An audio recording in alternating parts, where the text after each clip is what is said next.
संस्कारधानी का ही आशीर्वाद है कि एक छोटी सी लड़की जब विद्यार्थी जीवन से अपना कार्यकाल प्रारंभ करती है तो आप सब चौथे स्तंभ के रूप में उस समय से मेरे साथ हैं और आपने मेरी यात्रा को देखा है और ये संस्कारधानी का आशीर्वाद ही है। फिर वो विद्यार्थी जीवन में जिन साथियों ने साथ दिया वो हो या फिर भारतीय जनता पार्टी में आने के बाद मेरे वरिष्ठ कार्यकर्ताओं ने और अन्य मेरे विद्यार्थी परिषद संघ संगठन सब लोगों ने जो मुझे तराशने का और मुझे तैयार करने का काम किया है, ये उसका ही परिणाम है कि आज मेरी ये यात्रा यहाँ तक पहुंची है। और सबसे पहले मैं भारतीय जनता पार्टी के शीर्ष नेतृत्व को, प्रदेश नेतृत्व को, मैं सबको बहुत बहुत धन्यवाद देना चाहूंगी कि उनने मेरे ऊपर ये विश्वास जताया है और वो उन्होंने जो विश्वास दिखाया है मैं उस पर पूरा खरा उतरने का प्रयास करूंगी और इस काम को भली भांति करने का प्रयास करूंगी। क्या लगता है कि पहला काम क्या हुआ आपका? जिस प्रकार से माननीय प्रधानमंत्री जी ने महिला नेतृत्व को आगे बढ़ाने की बात कही है, तो जब हम कहते हैं हम कैडर बेस्ड ऑर्गेनाइजेशन है, हम ऐसा कहते हैं, हम विश्व के सबसे बड़े राजनीतिक दल हैं, तो हमारे कार्यकर्ता का मल्टी डायमेंशनल डेवलपमेंट कैसे हो, हम इसकी बात करते हैं और उस पर हमारा कार्य रहेगा और हम आगे बढ़ेंगे।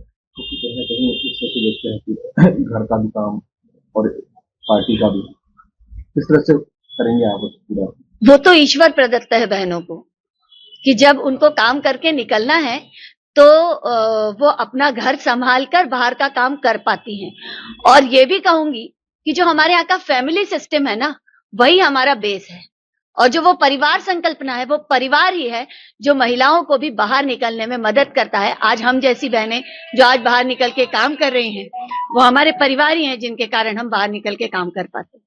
क्योंकि पीबीपी से आपने अपना शुरू किया था जी, पीबीपी से आपने अपना कैरियर शुरू किया और यहाँ तक आप पहुंचे, किस तरह से जर्नी थी आपकी, कुछ बता पाया?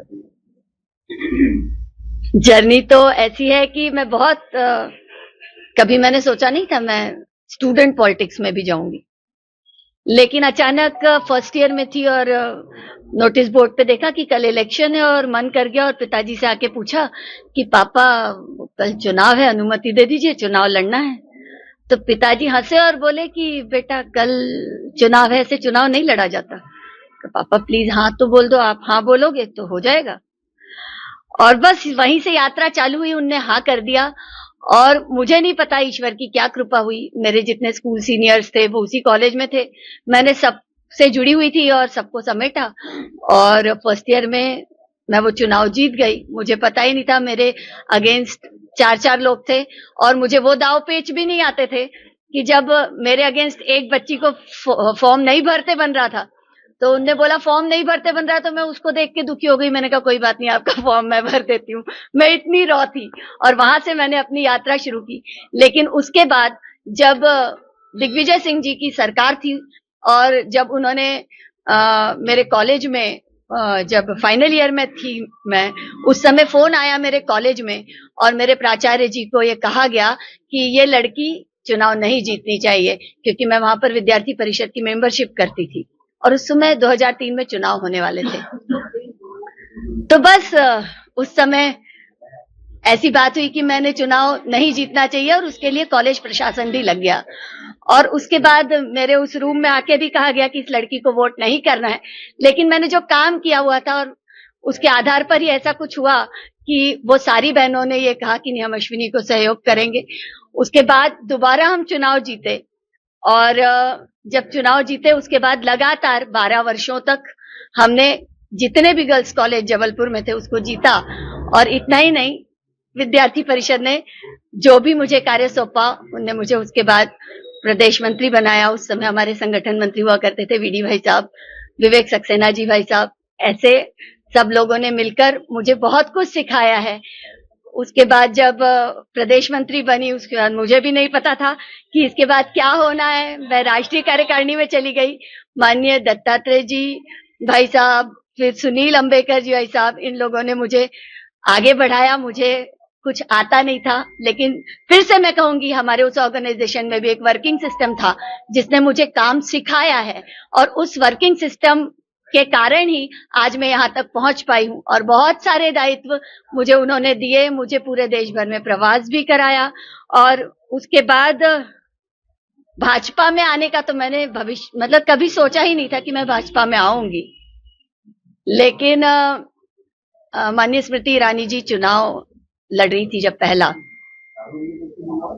तो मुझे उनने आदेश किया कि आप आ जाओ। और उनकी चुनाव मैनेजमेंट की टीम में मैं अमेठी चली गई। और उसके बाद मुझे नहीं पता कि मुझे कैसे भाजपा में ले लिया गया। उस समय लता वानखेड़े जी प्रदेश अध्यक्ष थी और फिर प्रदेश कार्य समिति सदस्य, उसके बाद महिला मोर्चा जिलाध्यक्ष, फिर प्रदेश मीडिया पैनलिस्ट, फिर महिला मोर्चा की प्रदेश महामंत्री, और आज संगठन ने मुझे महिला मोर्चा का प्रदेश अध्यक्ष का दायित्व सौंपा है। मैं खुद नहीं समझ पाऊंगी कि मैं इस लायक संगठन ने मुझे समझा। और मैं इतना ही कहूंगी कि मैं आज भी एक छोटी सी कार्यकर्ता हूं, और एक एक कार्यकर्ता मिलके एक माल बनती है और फिर संगठन बनता है। तो एक कार्यकर्ता अकेला कुछ नहीं कर सकता। जब तक पूरी टीम नहीं लग जाती तब तक हम संगठन को आगे नहीं ले जा सकते। तो निश्चित रूप से पूरी टीम के साथ मैं काम करते हुए अपने संगठन को आगे ले जाने का प्रयास करूंगी। अंतिम सवाल आपके लिए, क्या लगता है कि जो हमेशा से बात आती है कि परिवारवाद को लेकर के चलता है, उसका मुझे घटक है वो थोड़ा है? बिल्कुल, भारतीय जनता पार्टी तो वैसे भी कार्यकर्ता आधारित संगठन है। वो कार्यकर्ता के काम को देखता है और कार्यकर्ता के साथ न्याय करता है। हमारी इसके पहले की पूर्व जो प्रदेश अध्यक्ष थी, वो भी उदाहरण है कि एक कार्यकर्ता कैसे जमीनी स्तर से काम करके आगे बढ़ता है और कैसे आज वो राज्यसभा की सांसद हैं। यदि हम